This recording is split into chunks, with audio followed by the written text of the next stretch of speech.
মৌলভীবাজার জেলা শিল্পকলা একাডেমিতে বাংলাদেশ জাতীয় ইমাম সমিতি মৌলভীবাজার জেলার উদ্যোগে জেলা ইমাম সম্মেলন 2025 অনুষ্ঠিত হয়েছে।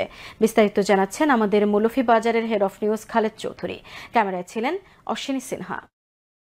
মৌলভীবাজার জেলা শিল্পকলা একাডেমিতে বাংলাদেশ জাতীয় ইমাম সমিতি মৌলভীবাজার জেলার উদ্যোগে জেলা ইমাম সম্মেলন 2025 অনুষ্ঠিত হয়েছে। উক্ত অনুষ্ঠানে জেলা ইমাম সমিতির সহসাধারণ সম্পাদক মৌলানা বশির আহমদের সঞ্চালনায় সভাপতিত্ব করেন উক্ত সমিতির মৌলভীবাজার জেলার সভাপতি অধ্যক্ষ মুফতি মৌলানা মোহাম্মদ শামসুল ইসলাম। প্রধান অতিথি হিসেবে উপস্থিত ছিলেন মৌলভীবাজারের জেলা প্রশাসক মোহাম্মদ ইসরাইল হোসেন। প্রধান আলোচক হিসেবে উপস্থিত ছিলেন সিলেট ইমাম প্রশিক্ষণ একাডেমির উপপরিচালক শাহ মোহাম্মদ নজরুল ইসলাম।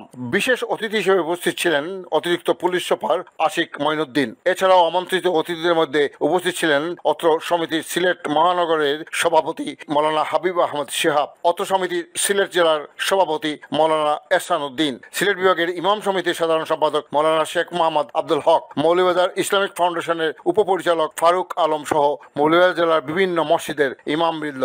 অনুষ্ঠানের মূল বিষয় ছিল বৈষম্যহীন দুর্নীতিমুক্ত আদর্শ সমাজ গঠনে ইমামদের ভূমিকা। এ বিষয়ে উপস্থিত অতিথিবৃন্দ এবং অন্যান্যরা বক্তব্য রাখেন। আমাদের এই সমাজ ব্যবস্থায় আমরা জানি ইমাম শব্দের অর্থ হচ্ছে নেতা, ইমাম শব্দের অর্থ হচ্ছে রাহবার, ইমাম শব্দের অর্থ হচ্ছে পথ প্রদর্শক। এই সমাজের সমস্ত দুর্নীতি, সমস্ত বৈষম্য,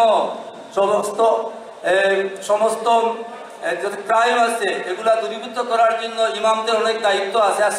বাংলাদেশ জাতীয় ইমাম সমিতির কার্যক্রমকে আরো বেগবান, আরো জোরালো করার আহ্বান।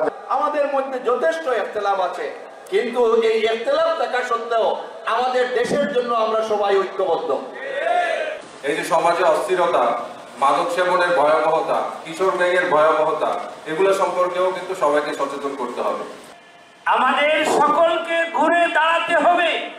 আমি আশা করি আমাদের ইমাম সাহেবরা এই ভূমিকা পালন করবেন।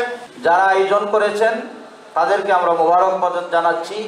ঐক্যবদ্ধভাবে আপনারা ইমামরা মাঠে নামবেন, আমরা আপনাদের সাথে আছি, থাকবো ইনশাআল্লাহ।